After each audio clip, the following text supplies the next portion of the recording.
we're introduced to Juliet, who appears to be just a regular woman, living a regular boring life, hosting book clubs and stuff. But then, her world is literally rocked by a plane flying overhead. It's the oceanic flight breaking apart and crashing onto the island. Henry, whose real name is Ben, gives out the orders on how to handle the situation. Ethan, get up there to that fuselage. There may actually be survivors, and you're one of them. A passenger, you're in shock. I want lists in 3 days. Go.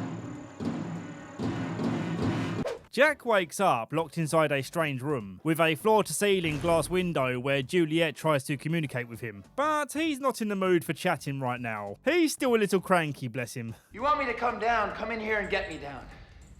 If you want to talk, I'm happy. Tell me where my friends are! Jack gets to the point where he's severely dehydrated and hungry, protesting the idea of playing along with whatever plan they have. Let me open that door, put the plate down, and leave. He backs up to allow her in, but this was a trick. He threatens to kill her unless he's shown the way out. But Ben says if you open the exit door, we're all going to die. Naturally, Jack doesn't believe him, so he opens the door.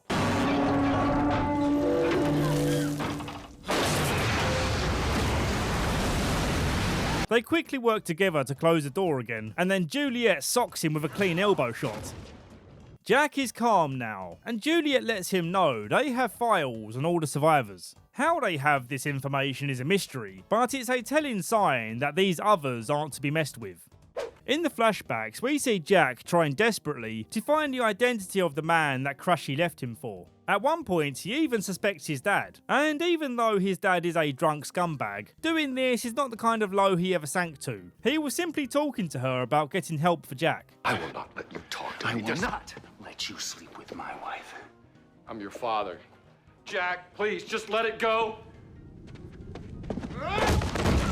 Kate wakes up in the shower and is alarmed when Tom, aka Zeke, tells her to get washed. I'm not showering in front of you. Kate, you're not my type. She's led down to the beach where Ben has a lovely breakfast ready for her, advising her to enjoy this luxury because things are about to get really crappy for her. She's then taken to a bear cage area where Sawyer looks on from the opposite cage. He's been having a rough time trying to figure out this puzzle that shocks you if you get it wrong 3 times. And if you get it right, you're rewarded with a fish biscuit and some water. You got yourself a fish biscuit. How'd you do that? I figured out your complicated gizmos, that's how. Only took the bears 2 hours.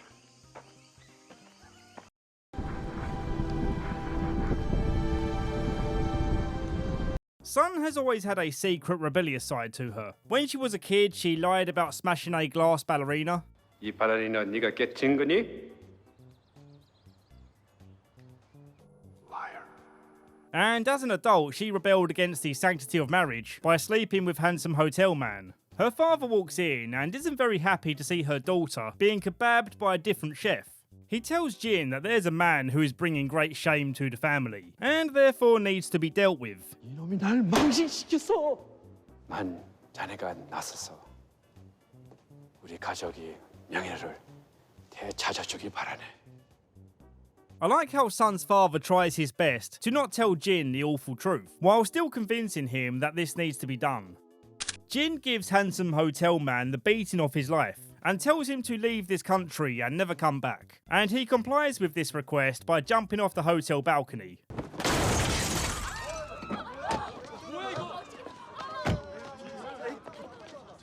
Back to the present. Jin, Sun and Sayid are waiting for a signal from Jack to dock the boat, but the signal never comes. They decide to dock anyway and assess the situation. Jin is against the idea of setting up a trap for the others, but Sun tricks him into doing it by communicating the plan with Sayid. And it turns out she shouldn't have underestimated Jin's English skills. He says he understands English better than I think he does. He knows I betrayed him. While Jin and Sayid hide in their positions, Sun waits on the boat. But what they didn't know is Ben sent some of his team to sneak on the boat and bring it back. One of them urges Sun to put the gun down, but again, she be rebelling. I will. I'll shoot you. She jumps off the boat and swims into Jin's arms.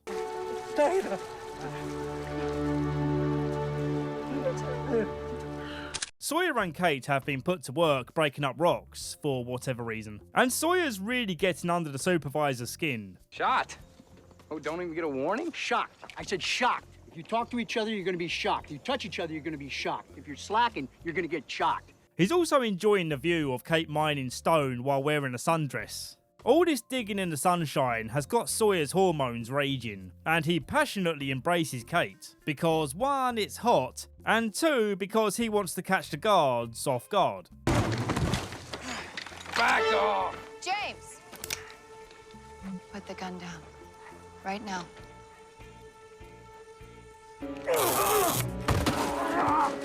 Ben approaches Jack and introduces himself formally, letting him know that he's lived on this island his whole life. And that's not all. He can also prove they have the ability to send people back home, which Jack calls bullcrap on, saying you don't have contact with the outside world, don't be silly. But then Ben shows him a recording of the Red Sox winning the World Series. Red Sox fans have longed to hear it.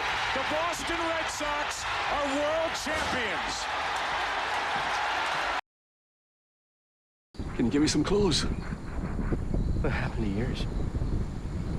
We finally get to see what happened to the people in the hatch after the key turn. John wakes up and tries calling out for Desmond, but his voice is gone. He signs to Charlie that he needs his help in communicating with the island, and I love Charlie's reaction here. I need you to stand guard. Oh yeah, so you can talk to the island. Using as the mute game invariably is, you are aware, John, that I detest you, aren't you? He helps anyway because he's a nice fella. To communicate with the island, John's using something called a sweat lodge, which I think is supposed to make you sweat so much that through being so dehydrated you become disorientated. Disoriented? Whatever the word is, you become disconnected with reality and start seeing the things that are playing on your mind. Oh. You're sorry. That's okay. But I was the sacrifice the island demanded. This whole sequence is a lot of fun to watch. You see all of John's insecurities and guilt visualised, and then Boone tells him that he needs to save Mr. Echo's life. Clean it up, John. They've got him. You don't have much time. This revelation giving John his voice back. I'm going to save Mr. Echo's life. On their way to find Mr. Echo, we get a brief look at the hatch which imploded. I'm not too sure how anyone made it out alive, but John seems fine, and the only thing that happened to Desmond is he lost his clothes. Like the hatch blew off your underwear. You want to discuss this in great detail right now? Fine, let's do it. That's okay. I got something in here. How do you feel about tie-dye?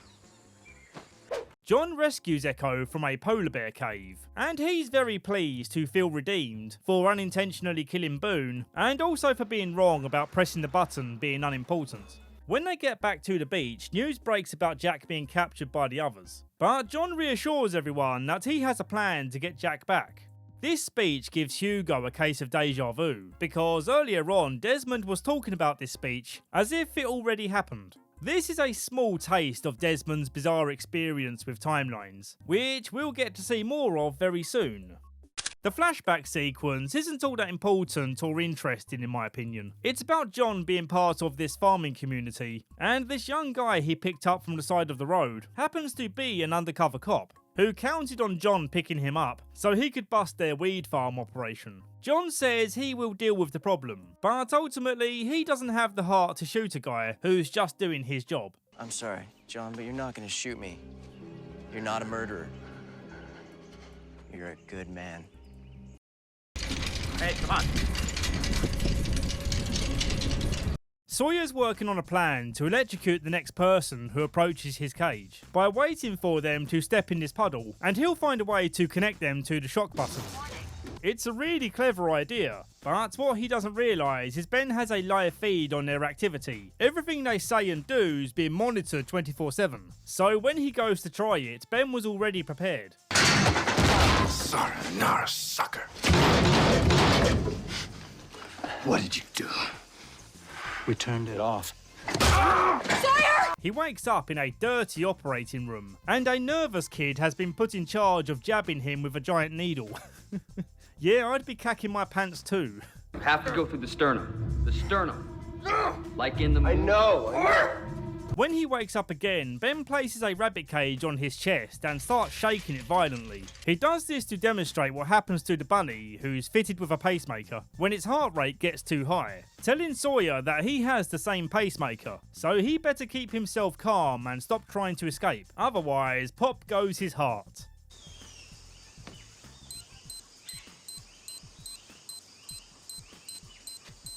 What's that? It's just my watch. It's busted. Ben later reveals to him that it was all fake. All he did was sedate him and give him a heart monitor watch. And now he's showing him that there's no point in running, because they're not even on the same island where they crashed. Sawyer wonders what the point was of this fake surgery, and Ben says the only way to earn a con man's respect is to con him. You're pretty good, Sawyer. We're a lot better. Juliet convinces Jack to operate on the woman that Sunshot, and he notices some x-rays in the prep room, but Juliet tells him to ignore this. Being a surgeon, Jack is oath-bound to try and save her life, but unfortunately it's too late. And this is the first time we see the others being vulnerable.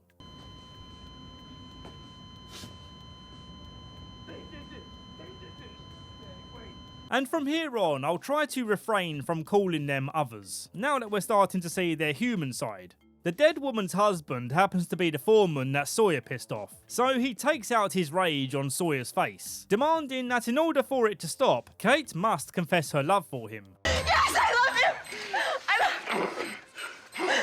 I love him, please. Sawyer has a prison backstory in this one, which is cool to watch, but it's not very important. We see him trying to get some information on some stolen money, and the prison warden makes him a deal that if he finds out where the money is stashed, he gets an early release and paid commission. He requests for the money to be put into a trust fund for his daughter, an account which he wants to be made untraceable back to him. Earlier on, Cassidy came to visit and broke the news to him that he has a daughter. At first, he didn't want to know, but deep down, he knows he has to do something right by her.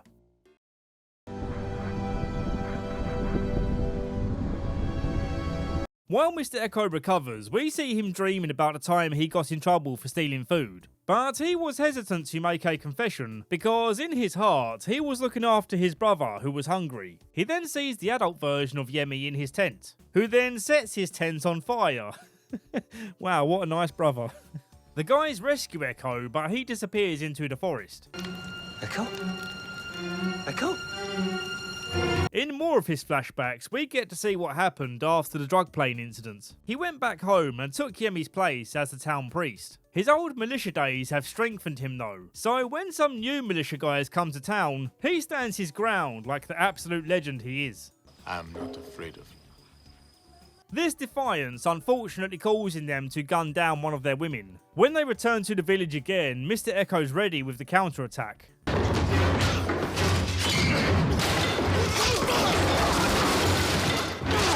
No one messes with Mr. Echo, and this scene of him walking out the church all bloody is simply amazing.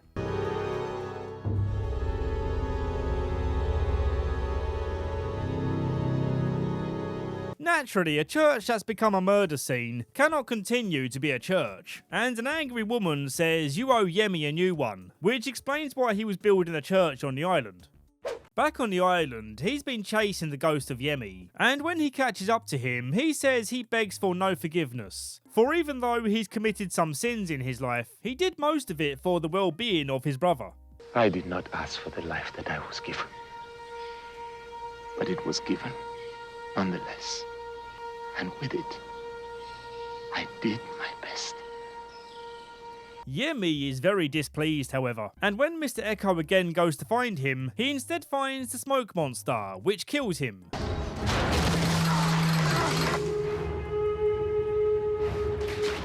John finds him in his final breaths of air, and his last memory is a happy one of him and Yemi.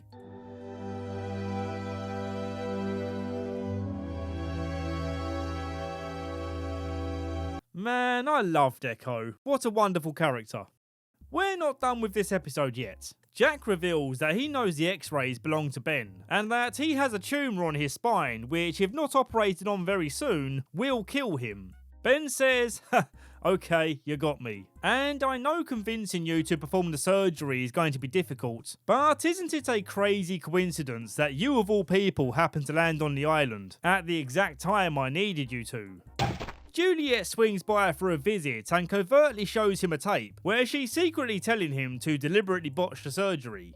You probably feel like you don't have a choice, but you do, Jack. Last thing to mention is on the hunt for Echo, John and some of the others check the second hatch, and while they're in there, this woman called Nikki suggests that they turn on the other TVs, and when they do, a strange man with an eye patch appears on one of the screens.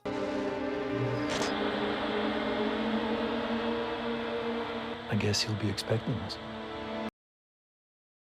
This is for Colleen. You son of a bitch! I'll cover Kate's flashback parts first because it doesn't impact story too much. She falls in love with some dude and gets married to him, but he has no clue on her identity and her criminal past, and the fact that she's still on the run. She phones the marshal, begging him to give up the chase, but he says, no thanks, that's not how being a criminal works. When things start to get too deep, she confesses the truth to him, knowing that she can't go on with the rest of their lives lying to him. She slips him some sedatives so that immediately after revealing the truth, she can make her exit and go on the run again. At this point, Jack knows that he has the power play and torments Ben by saying he's had enough of their games and wants Ben to be aware of the pain and suffering coming his way. I just wanted you to understand how you're gonna die. You think I believe you people? You think I trust you, that I'm gonna just do the surgery and hope that you let me go? Jack! Kate is brought in to convince Jack to do the surgery, because if he doesn't, they're going to kill Sawyer. When that tactic doesn't work, Ben leaves his cell door unlocked so that he can freely snoop around and see on the monitors that Sawyer and Kate have been canoodling all night long. Jack, being frustrated by this, says, okay, I'll do the surgery, but you have to promise me you'll get me the hell off this island. Before we begin the surgery, let's talk about that canoodling. The foreman douchey guy, whose name is Danny, has been antagonising Sawyer about the possibility that he's going to be killed off very soon. Kate breaks Sawyer out of his cage, but he knows there's nowhere to run, and Kate gets pissy at him for not telling her about this earlier. When were you planning on telling me this? Never. Why not? Because I wanted you to believe that we had a damn chance. And so begins their passionate embrace. I would normally hit the skip button on scenes like this, but Michael Giacchino's magic music is not something you skip over.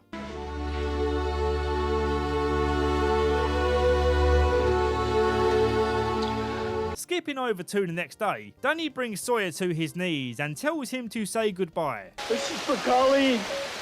You son of a bitch! But then, just as he's about to pull the trigger, he gets a radio call from the operating room. Jack deliberately made a small incision in Ben's kidney sac and says he will only stitch it back together if Kate is given the chance to escape, saying if she doesn't radio back in 1 hour, he will let Ben die. Now, of course, Jack doesn't know what Kate now knows about the island being a different island, and she does try to tell him, but in typical TV drama fashion, he's too emotionally invested in her surviving.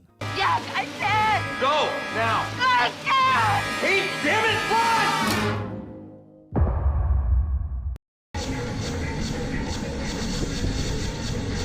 Before coming to the island, Juliet was a doctor who managed to find a cure for infertility in a cancer patient, who also happens to be her sister. She tells her boss the good news, but worries about him making this breakthrough public knowledge. I'm not interested in publishing, Ed. Fine, then. If you're not interested, why are you concerned? Well, there's that problem taken care of. News of her work does manage to reach this guy, however, and he's going to become a big part of the series later on. All you need to know for now is that his name is Richard, and that he's recruiting Juliet to come work for this mysterious bioscience company. But she ends up being taken to the island to cure their infertility problem. We'll come back to that later. Before making a run for it, Sawyer gets his own back on Danny, and man is it satisfying to watch. Sawyer, let's go! Sawyer!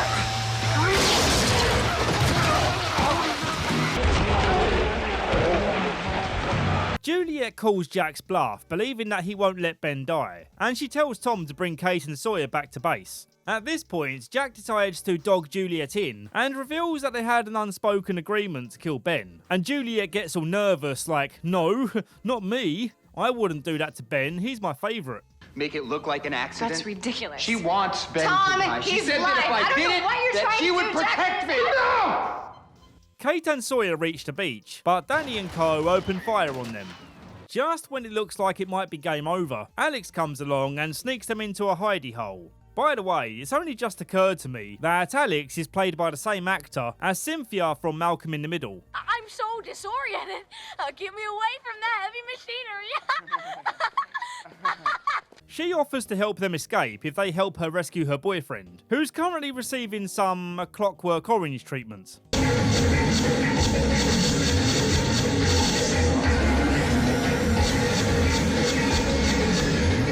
I'm not exactly sure what this kind of brainwashing is supposed to achieve, but that's not really important. To rescue her boyfriend, they had to knock out Rob McElhenney, and they should count themselves lucky because if he didn't have a bum shoulder, he would have given them an ocular pat down, assessed them as a threat, and then taken them out with a sweet roundhouse. They again arrive at the beach, but so does Danny, and I really wish this was Sawyer's moment to shoot him down, but Juliet steals the moment. Juliet's here because Ben woke up for a while during surgery and requested her to stop Alex from leaving the island. Kate radios in to say she made it to the beach, and so as Jack promised, he finishes the surgery. Juliet tells Jack that Ben promised she could go home if she helped Jack with the surgery. I've been on this island for 3 years. 3 years, 2 months, and 28 days. He said that if I let him live, that he would finally let me go home. 1, 2. Desmond keeps getting visions of people dying. In the first instance, he envisions Claire drowning at sea. And yep, there she is. How did you know she was drowning? I'll tell you how he knew. That guy sees a future, dude. Desmond's special abilities become talk of the camp. To get the truth out of him, Charlie and Hugo offer him a drink. He initially turns it down until he sees it's a bottle of McCutcheon's. This fictional whiskey is significant to him because in the flashback sequence it's the same whiskey that he was denied from drinking by Penny's father, who at the same time denied his request to marry his daughter. This swallow is worth more than you could make in a month. And to share it with you would be a waste and a disgrace to the great man who made it. Because you, Hume, will never be a great man. Speaking of these flashbacks, Desmond experiences one as he turns the hatch key, going from a bright light to being passed out in his flat. And also Penny's there. Love, look at me. What's wrong? Absolutely nothing. He also sees Charlie busking on the streets and asks him about the island, but Charlie has no idea what he's talking about. Desmond feels that he's experienced all of this before, and he shares the theory that he's travelling in time with his science friend, and he tries to prove it by predicting what's going to happen in the football match. But he was wrong. No,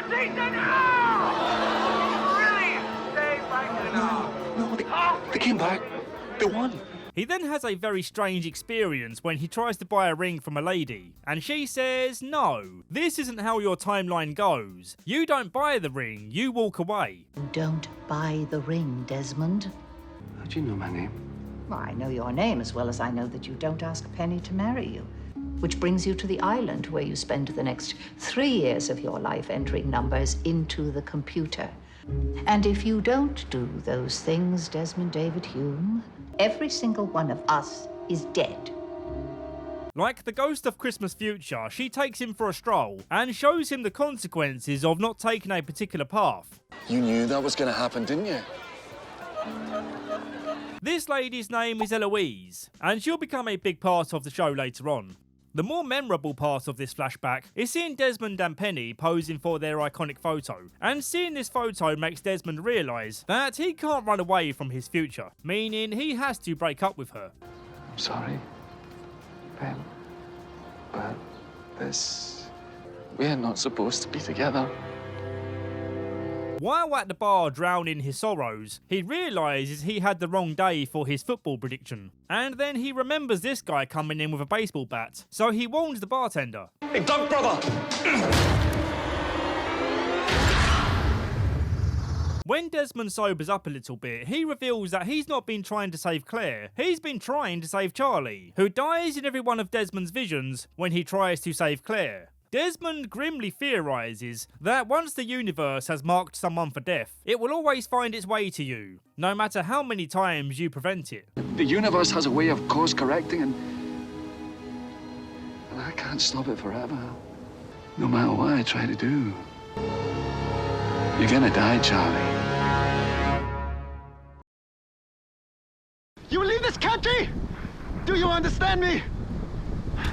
Stranger in a Strange Land is a strange episode, and one that many people rate as the worst in the series, even by one of the show's producers, who admits that they wanted to give Jack more of a backstory, and did so by using his tattoos, even though the real meaning behind these tattoos is just that the actor Matthew Fox had them in real life, before he was even cast for this role. The end result of this being a part of Jack's story that doesn't really feel like it matters. That's the feeling that I'm guessing most people have on this, which I do kind of agree with, but also I don't hate this episode. It's just an okay episode in my opinion. Let's talk about the non-flashback part first.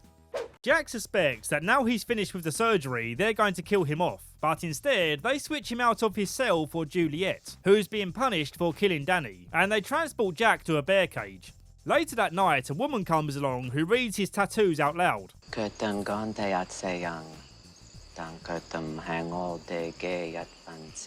The show writes this translation as being, he walks amongst us, but he is not one of us, which according to the internet is wrong. More accurately, it roughly translates to, eagle cuts the air, but the show's fictional translation fits his backstory much better. This new lady on the scene seems to be their sheriff or something, and she brings him in for questioning, where he changes his story about Juliet wanting to kill Ben. No, I was lying. I would have done anything to get my friends out. And turning you people against each other was my best chance of creating chaos. He realises that he can use the fact that he can fix Ben's infected stitches to make a deal where they forgive Juliet for her crime. This is the point in the story where Jack and Juliet start forming an unspoken bond, working together to make sure that Ben keeps to his promise of letting them both go home. There's an interesting moment where a bunch of the others, or whatever we're calling them now, observe Jack like he's an animal in a cage, and he recognises one of them as being the air stewardess on his flight. Also, we see two kids holding a teddy bear and asking about Ana Lucia. She wants to know how Ana Lucia's doing.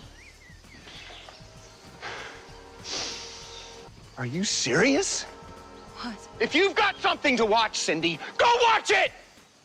Covering the unfavourable backstory real quick, Jack was on a long holiday in Thailand when he met this stunning lady. They become a couple and she reveals that she's a tattoo artist, but the tattoos she does are sacred and only certain people are allowed to have them. But then Jack's like, well, I'm a special boy, give me one.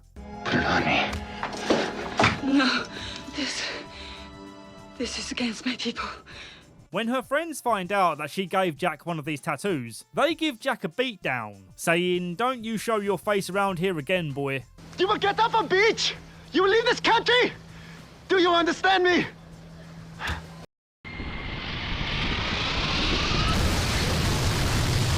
This is a fun episode, although there are some deeper, sadder parts, like in Hugo's flashback when he's working on a project car with his dad, and then his dad suddenly announces that he's skipping town for a while, giving Hugo a candy bar as he leaves. A seemingly insignificant detail, but this moment of abandonment, resolved by a comfort food, is the reason why Hugo gained so much weight. Skipping forward to his lottery win, he's being interviewed by Trisha Tanaka, who asks him why he purchased Mr. Cluck's, the place he used to work in. So, Hugo, I think the question on everyone's mind is, why did you buy Mr. Cluck's?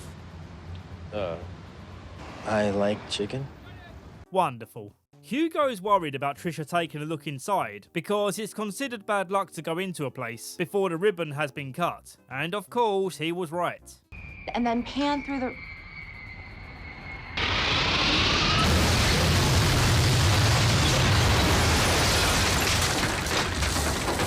He He's still in a disagreement with his mother about the numbers being cursed, and she says that she can prove it's not a curse because, look, after 17 years of abandonment, your daddy has returned. Wow. Your mom wasn't kidding about those candy bars. Just kidding. As Hugo's not a fool, he calls out his dad for suddenly being interested in being a part of Hugo's life now that he's rich. Oh, I don't know what to do anymore. I thought you needed a manly influence, a father, to get you to stop this nonsense. I'm not crazy. Daddy tries bonding with him, saying I can help you break the curse, and if it works, maybe you'll let me stick around. He takes Hugo to see a psychic, and he's quick to call out this psychic being a paid actor. I'll give you $1,000 right now if you admit that my dad told you to say this stuff. The mystic arts are not subject to bribes. How dare you? 10,000. Your dad put me up to it. His next attempt is more earnest, and he promises that he will wait for Hugo to fly home from Australia, and when he's back home, they can do some father-son stuff together. The rest of the episode is pretty chill. We see Hugo, Jin and Sawyer bonding as they try to fix an old van they found in the jungle. This project is important for a number of reasons. The obvious one being for Hugo to regain that feeling of hope and joy when he worked on repairing cars with his dad. For Jin and Sawyer, it's a chance for them to bond as friends in a relaxed setting. Those pants don't make you look fat. Only 3 things a woman needs to hear. And eventually, Hugo loops in Charlie on the plan, who's been moping around because of Desmond's death prediction. They push the van down a hill in hopes that it will start the engine, and this part where they're about to crash really bothers me. That would be a good time, Hurley. Like right now! There is no curse. You make your own luck. Hurley! Make your own luck.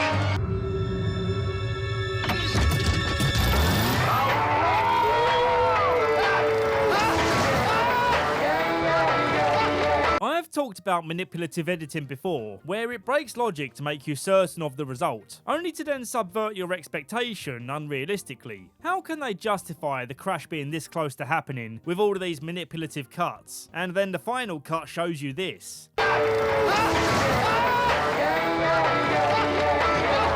Well, anyway, it's a small complaint for an otherwise great episode.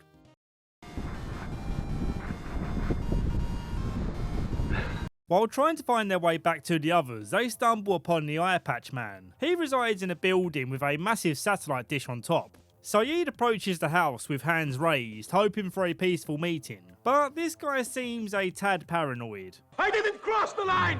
We had a truce!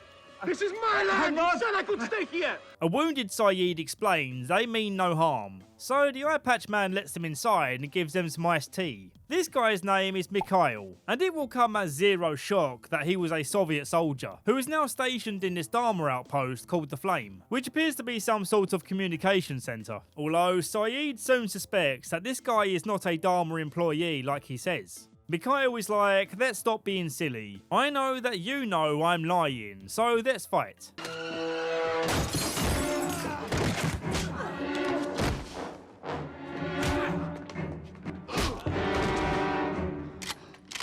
While John is supposed to be keeping watch on Mikhail, he finds the temptation to play computer chess irresistible. He eventually wins a game, which triggers this interactive menu to appear. For pallet drop, enter 2-4.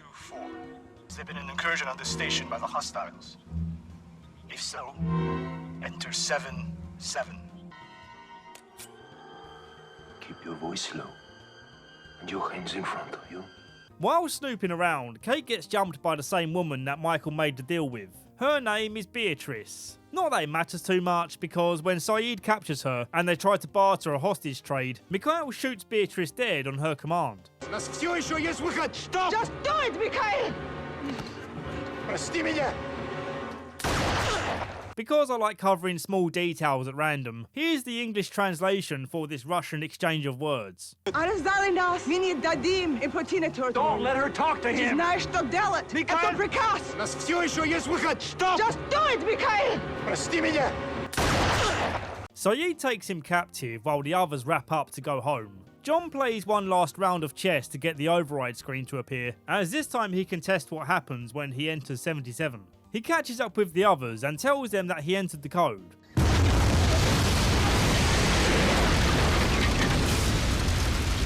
Sayid is cheesed off because that satellite could have been their answer to getting back home. The flashback sequence is really powerful for this one, but I'll still keep it brief. Sayid is captured by a man whose wife remembers Sayid from his interrogation days. Despite his initial denial, he eventually confesses what he did when he's face to face with her, and he shows how deeply he regrets what he did to her. I remember your face. Your face has haunted me ever since I left Iraq. I'm so sorry for what I did to you. I'm...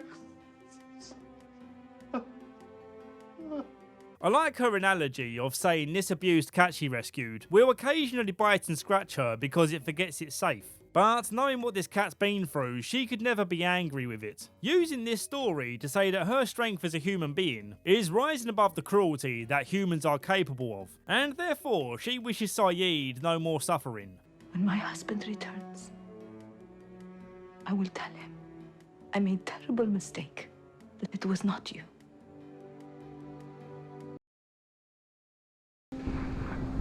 I'm your father, Claire. A teenage Claire was involved in a car accident, where unfortunately her mum became tenderised by the pavement. Claire's aunt blames her for what happened, and so do the police. I spoke with the truck driver. He's fine, by the way. He said that when you hit him... No, he hit us. Her aunt says we can't afford to keep her alive and pay for our many streaming services, so we've got to pull the plug on one of those things. The doctor says don't sweat it, all her medical expenses have been taken care of. But Dr. Christian Shepherd wishes to remain anonymous as the person. He reveals that he's the daddy she thought had died when she was a baby. Are you the one paying the bills? Are you the one taking care of all this? And who are you? I'm your father, Claire. Weirdly, he tries to convince Claire to let her mother die, and I can't help but wonder why he paid for her to be kept alive in the first place, if he wants her to die naturally. Whatever, moving on. Claire has an idea to get people rescued by capturing a seagull and stapling an SOS message to its legs. Desmond gives Charlie a look as if to say, don't get involved, brother, as I've had another vision of you dying. Desmond catches a goal for Claire, telling her that he just prevented one of Charlie's death scenarios. What the hell is going on, Desmond? See that spot over there? That's where Charlie slipped and fell in. He got pounded again and again by the rocks and broke his neck.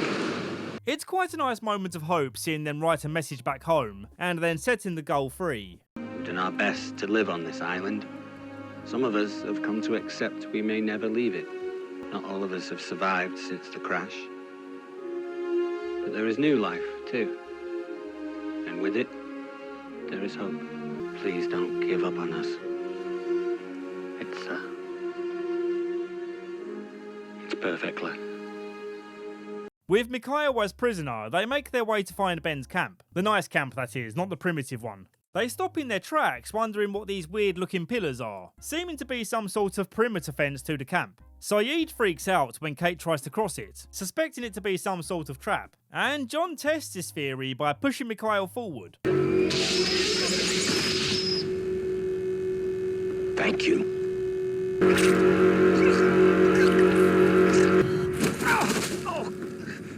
They get pissy at John, feeling that he just wasted their bargaining chip to get Jack back. They manage to climb over the perimeter fence, and eventually they reach the campsite, where they are very surprised to see Jack playing football and having a jolly old time in general.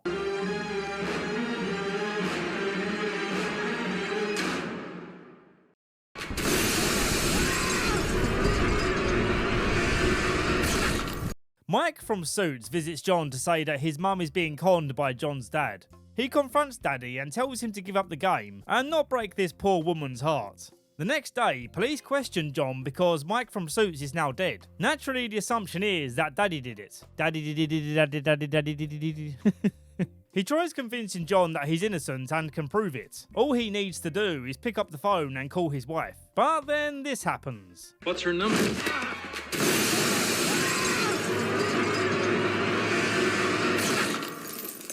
Holy hell, that's extreme. The loss of hope in his eyes is super depressing, especially when he sits in his wheelchair for the first time, knowing that this is going to be his life now. No, please. I can't do this. You fell 8 stories and survived, okay? I don't want to hear about what you can't do.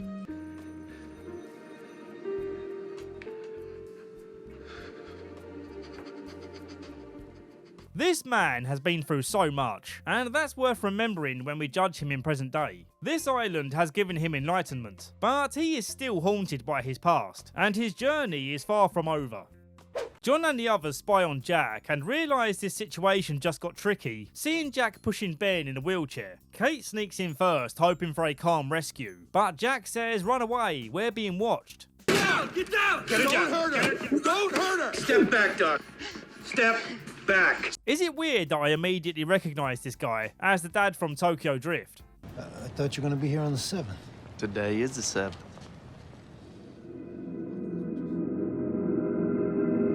Sayid gets caught too, but John managed to sneak into Ben's house. John reveals that he's not here for Jack. He wants the submarine that Mikhail mentioned before he got base dropped to death.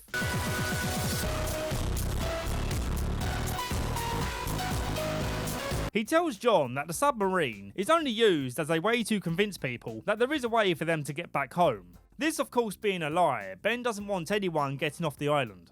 To convince John that using the submarine is a bad idea, he tells him that there is a secret box on the island that contains exactly what John is looking for in his life. John calls him out as being a pretender, trying all sorts of tricks to make people believe that he knows all of the mysteries of this island, whereas John feels like he has a deeper, more genuine connection. You've been here 80 days, John. I've been here my entire life. So how is it that you think you know this island better than I do? Because you're in the wheelchair, and I'm not. John enters the submarine, but he has no intention of using it to get back home, and he apologises to Jack for what's about to happen. Sorry for what?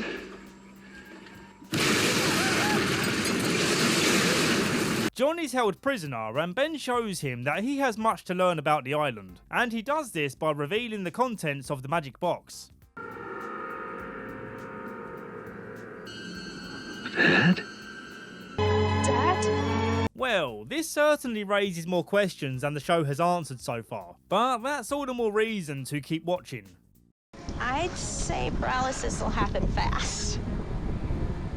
Yeah, you can skip this episode, it adds very little to the main story. It's about 2 characters who have barely had any screen time so far, Nikki and Paulo. I liked Nikki's backstory of being an actor in a cheesy drama called Exposé. That's the money for the orphanage. That means, Mr. Lashad, you're the Cobra. Sorry, baby, it's just business. Razzle dazzle! The main appeal of this episode is seeing these 2 fighting over some diamonds they stole, and where Nikki immobilises Paulo by getting him bit by a fictional spider called a Medusa spider. Then along comes another one of these Medusa spiders and it bites her, so now she's also paralysed. It's like a tragic poem seeing them both buried alive, as everyone else thinks they're dead. They have become victims of their own greed.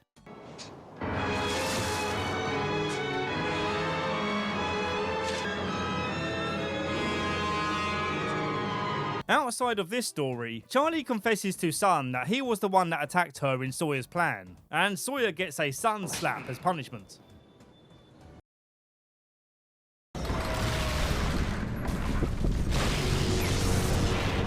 Kate and Cassidy have a chance meeting in a flashback, where Kate helps her escape a situation where someone was going to call the cops on her. My father owns a jewelry store. I think I can spot a fake. How much? They become friends, and Cassidy helps Kate make contact with her mother, who still hasn't changed her tune on what Kate did. So this ended up being a pointless venture. I thought maybe you came because you wanted to say you were sorry. I'm not sorry. After being knocked out by some gas, she wakes up shackled to Juliet, so it appears they've both been banished. They antagonise and fight each other all the way back to their village, but the bigger threat is the smoke monster. Juliet switches on the perimeter fence, repelling the beast from attacking.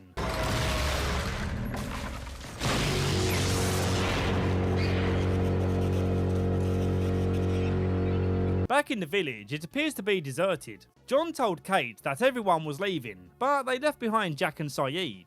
Should take what we can find and head out while we still got light. She's not coming with us. Yes, she is. Why? Because they left her behind too. The more light-hearted part of this episode is Hugo tricking Sawyer into believing that he's going to be banished from the camp, forcing him to do nice things for everyone in the hopes of winning them over. The trick being that Hugo just wanted him to be part of the group again. You tricked me into being decent? That's gotta be the lamest cons in the history of cons. Wasn't a con, dude. Look around. You made everyone happy. Just for today, they can eat boar, laugh, and forget that they're totally screwed. Why would I stay? Because if you do, I will cure your sister's cancer. Kate and Sayid are having trouble accepting Juliet. In their minds, she is still one of the others, which makes sense because there are many unanswered questions. Why did they have a list of the crash survivors? Why were they kidnapping kids? And so on. Much to their surprise, Jack defends her, saying that she's under his protection and doesn't have to answer any questions until she's ready. Sooner or later, she'll answer my questions. She'll answer your questions when she's ready. And you'll wait until she is.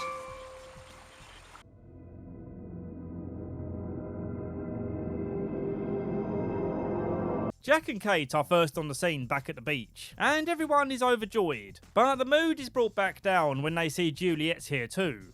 The hell is she doing here?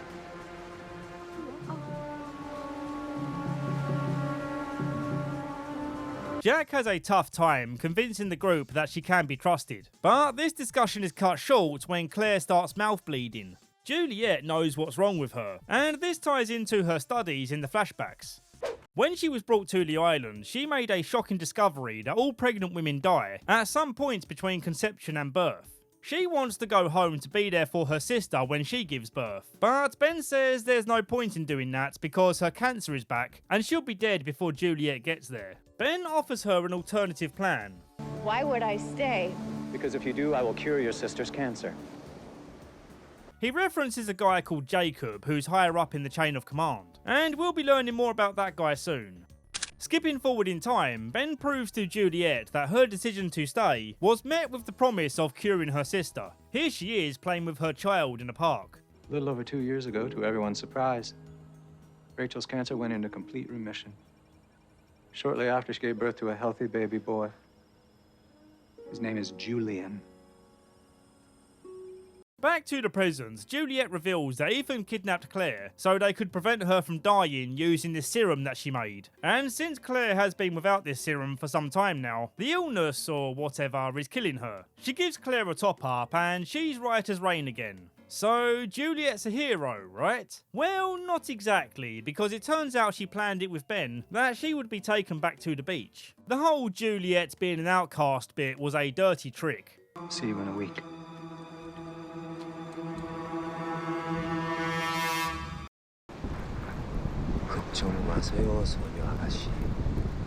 We're not even 3 minutes in and Charlie gets an arrow through the neck. Charlie! How sad. Such a quick death with no build-up. Hugo is the only person to attend the funeral because no one else liked him. I felt absolutely nothing watching this because it didn't actually happen. It was just another one of Desmond's dreams. We spend a fair amount of time in this episode watching Desmond trying to prevent Charlie's death. This same vision also told him that he would see Penny again, and in order for that to happen, everything else in his vision also has to happen. Reminds me of Morty using that future-telling crystal, doing whatever it shows in order to end up with Jessica. I love you, Penny. To make sure he gets to pound his penny, he needs Jin to come with them on their journey. And there's a hilarious scene where they tell ghost stories around a campfire. 걱정 마세요, 소녀 아가씨. 내 갈고리 손은 네 애비 머릿속에 아직도 박혀 있다! I love how they have zero idea what he's saying, but they still share a genuine connection through this silliness. As if this night couldn't be any spookier, a helicopter is heard crashing into the ocean, and Jin spots a beacon soaring through the air, making its way across the island. Heading to where it landed, they come across a backpack, which contains a satellite phone and a book containing Desmond's photo. You think it's actually her who bailed out the helicopter? Earlier, I hoped it. Now I know it. Desmond knows that continuing this quest puts Charlie's life in danger, but he finds ways of preventing it while still staying on the path that leads to Penny. Only trouble is, the person who landed here isn't Penny. Desmond,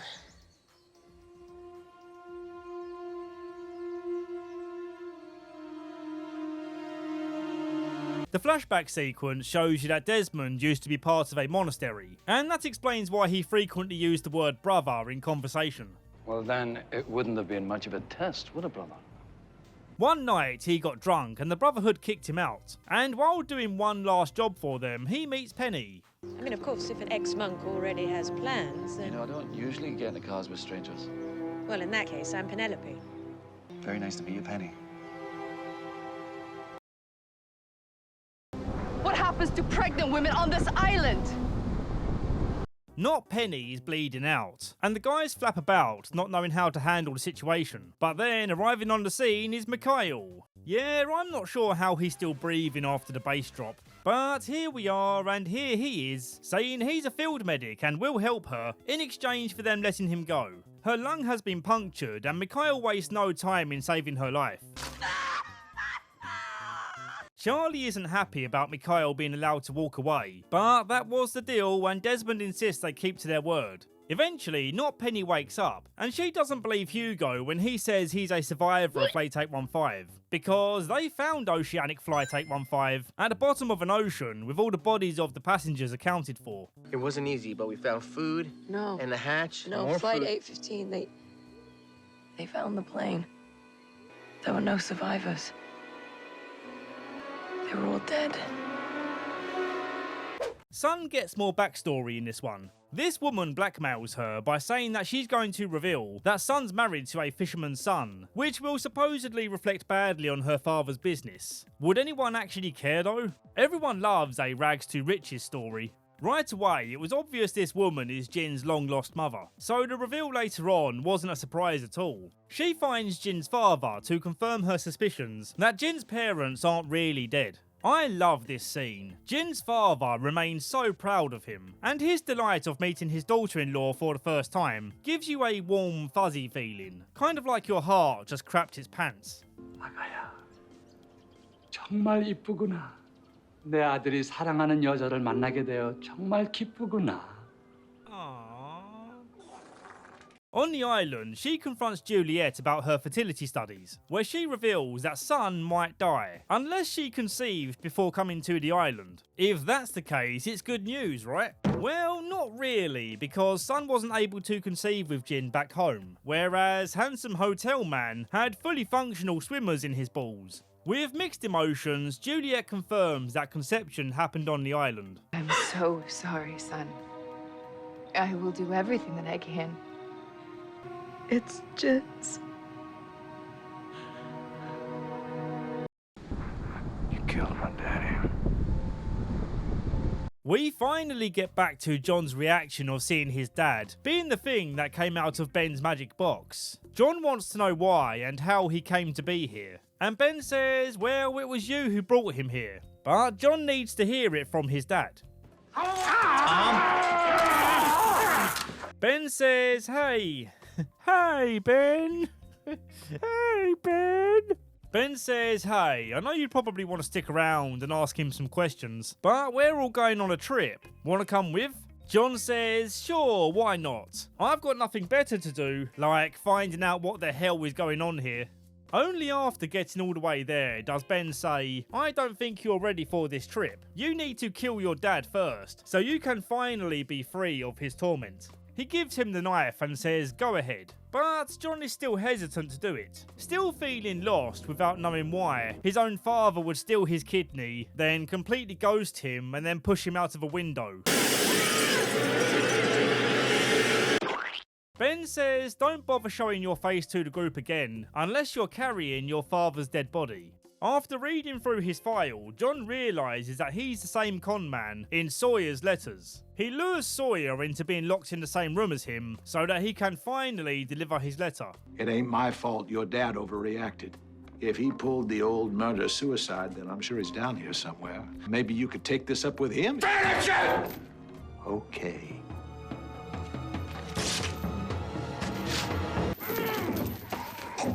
You wanna go to hell? You wanna go to hell? John has an ulterior motive here of having Sawyer take the life that he's unable to. Not Penny wakes up and tells Sayid her name is Naomi, and she came from a nearby boat to rescue Desmond. She whips out her satellite phone for Sayid to fix the battery, which will allow them to make contact with the freighter. As the episode draws to a close, John hands Sawyer some evidence that Juliet is working as a mole for Ben, communicating intel on Son's pregnancy. And on the beach, we can see how ticked off people are getting, with Jack being all buddy-buddy with Juliet.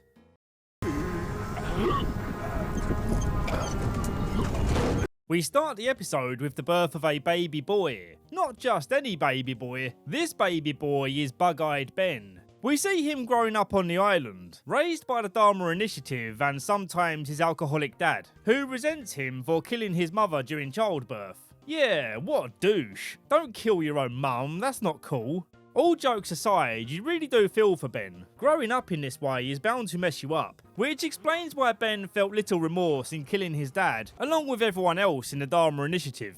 Going back slightly, he pulled off this plan when his younger self met Richard Alpert, who you'll notice is the same age in every scene he appears in throughout the show, and that's an important detail to bear in mind for later on. Richard tells Ben that he can be part of their gang. All he has to do is wait patiently for the right time to carry out this plan. But for as long as I can remember, I've had to put up with you. And doing that required a tremendous amount of patience. Goodbye, Dad.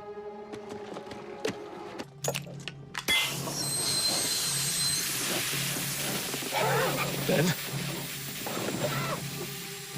Back to the present, John brings his dad's dead body to the camp, proving that he is ready to learn more about the island. And in order to do that, Ben says you need to go speak with Jacob, who lives in this mysterious, creepy looking shed. John thinks this is all a joke when he sees Ben speaking with someone who doesn't appear to actually exist. But then as John goes to leave, he hears a creepy voice. Help me. So yeah, that was a bit freaky. Don't expect to understand any of this for a while, but trust me, it will eventually be explained. The episode ends with Ben showing John the mass grave, and he sends John down there too, angry at the idea that he's getting too connected with the island, which threatens his position as top banana. Too big. You won't fit in the boat. Jack announces to the gang that Juliet told him about Ben's plan to have her document Son's pregnancy, and they've been drawing up a plan to blow up Ben's people when they come back, by setting up some C4 at the target tents.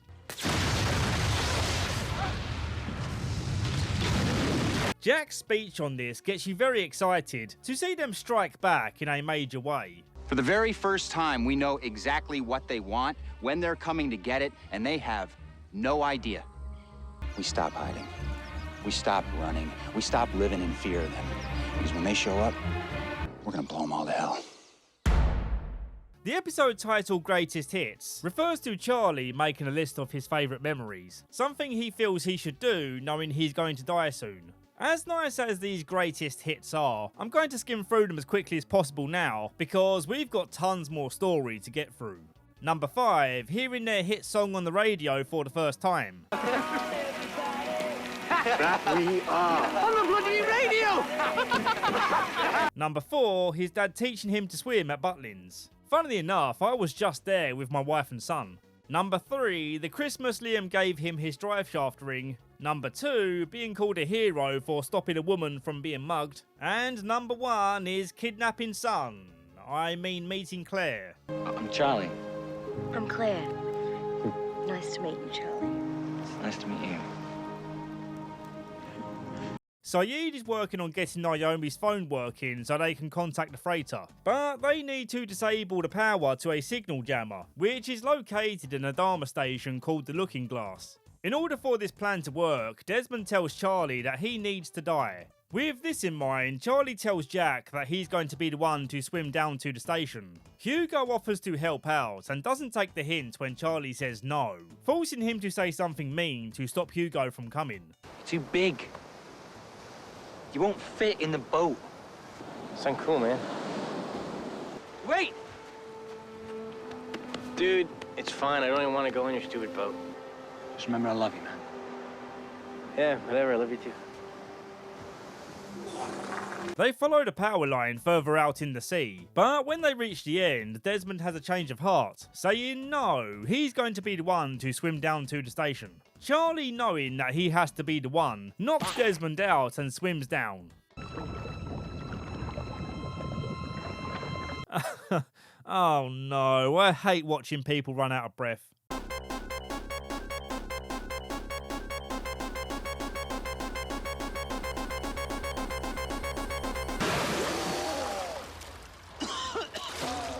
When Charlie breaches the base, he gets held up by two women.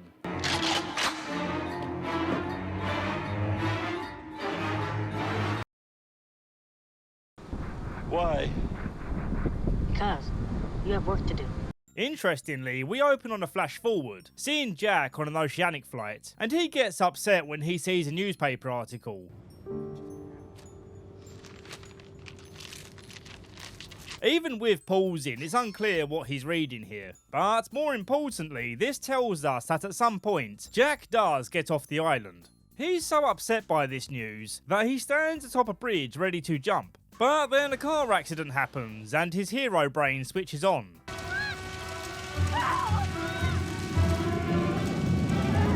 We'll cover more of this flashback later. Everyone's preparing for Operation Surprise Dynamite. A few guys have been assigned as marksmen, including Bernard. Rose once again reminds him that he's just a dentist. Say it, Bernard. I am a dentist. I am not Rambo. And don't you forget it. At least this time when she's emasculating him, it's because she wants him to be safe. Everyone else vacates the beach and Naomi shows Jack how to use her phone in case anything happens to her, which means something is definitely going to happen to her. Nighttime arrives and Ben's crew sneaks in as expected. This moment right here is incredibly satisfying. It's empty! Get away from the tent! Unfortunately, Jin misses his shot and Tokyo Drift Daddy holds him hostage. I got your man! Drop your weapon! They threaten to kill Jin if they don't talk, and Bernard cracks under the pressure, telling Ben about the group's hike to the radio tower, where they hope to get a signal for Naomi's phone. Ben says he's going to intercept the group and talk them out of leaving the island. While this is going on, John Locke is still bleeding out from his gunshot wound, and among the bodies in the mass grave, he finds a gun. He prepares to take the easy way out, but then Walt appears and tells him to stop being silly and go finish his mission. Now get up, John. Why? Because you have work to do. Charlie's being questioned about the meaning of his intrusion. Knowing that he's destined to die, he figures it doesn't matter what he says here. He will fulfill his destiny and turn off the jammer. Desmond swims down to help and Charlie tells him to hide before they come back, singing his signature song to cover up the conversation. You all, everybody. You all, everybody. Shut up. Mikhail comes down here too by orders from Ben, and he's pissed to see that Ben lied about this station being inoperable, and is being used to prevent communications to the outside world. I need you to help me clean up this mess that I've made. I need you to kill Charlie, and we can't risk Greta and Bonnie telling the others about what we've done, so you'll have to take care of them too. Can you get a fix on our location? Hell yeah, we can. Sit tight. Jack follows information on the newspaper article to a funeral home, where it turns out he's the only one to turn up to this particular funeral. We don't find out who's in this coffin until later in the series. Jack's been struggling with addiction to painkillers since he came back home, clearly traumatized by whatever went down between then and now. It's clear from the state of his house that he's been searching for something, and he keeps calling Kate asking to see her. She agrees to meet him, and he begs her to consider going back to the island. He's been taking oceanic flights each week, hoping the plane will crash and take him back. We were not supposed to leave. Yes, we were. But why would he want to go back? Well, maybe it's because Ben was right. They shouldn't have left. Let's explore that discussion some more. Jack allows him 5 minutes to make a convincing argument for why contacting the freighter for rescue is a bad idea. Ben says Naomi is lying about who she is. They aren't here to rescue anyone. They were searching for the island. And if she successfully calls the boat, they will come to the island and kill everyone. Jack doesn't buy it, so Ben resorts to radioing Tom and saying that Jack has 1 minute to get Naomi's phone, or the captured marksman will get it. Jack, being at the end of his tether, calls his bluff. I'm not bluffing. I won't do it! 4, 3. No.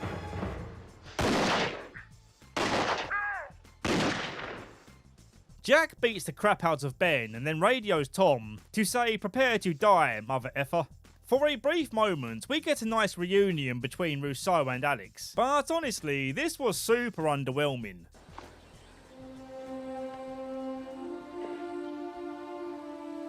Down at the beach, Tokyo Drift Dad gets drifted into by Hugo's van, allowing Sayid and Sawyer to turn the tables on this hostage situation. Sawyer isn't taking any prisoners though, especially ones he has beef with.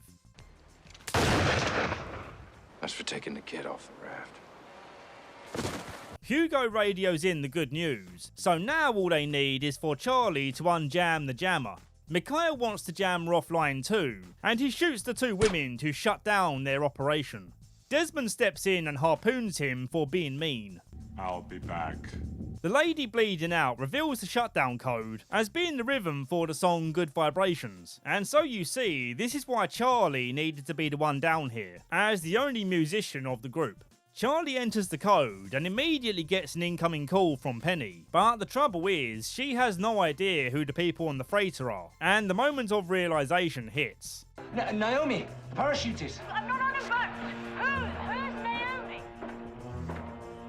Mikhail appears at the window with a grenade, and Charlie slams the door shut to prevent the whole station from being flooded and killing Desmond.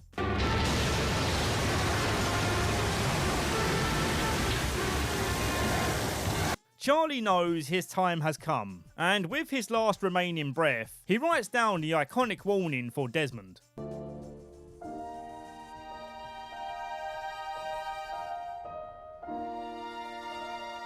I made it no secret, I wasn't a huge fan of his character, but to his credit, he went down with dignity and heroism. Rest in peace, Charlie boy.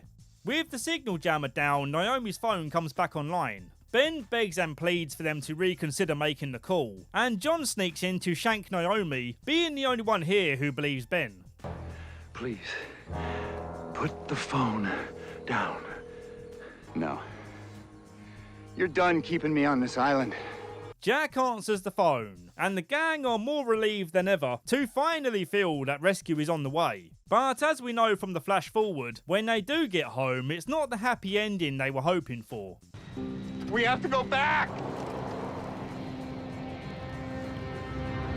Damn, that was an interesting season, and things are only going to get weirder and wilder from here on. As the Patreon credits roll out, let me tell you what's coming next. For the next video, I'm going to be covering The Boys, as I do need a small break from Lost to recap a more relevant show. I am very excited to get started on The Boys, and Season 4 hype is setting in. I'll be returning to Lost at some point in the near future. You won't have to wait too long for that to come back. Kingdom of the Planet of the Apes has just come out, so why not refresh your memory on the recent trilogy by watching this video here.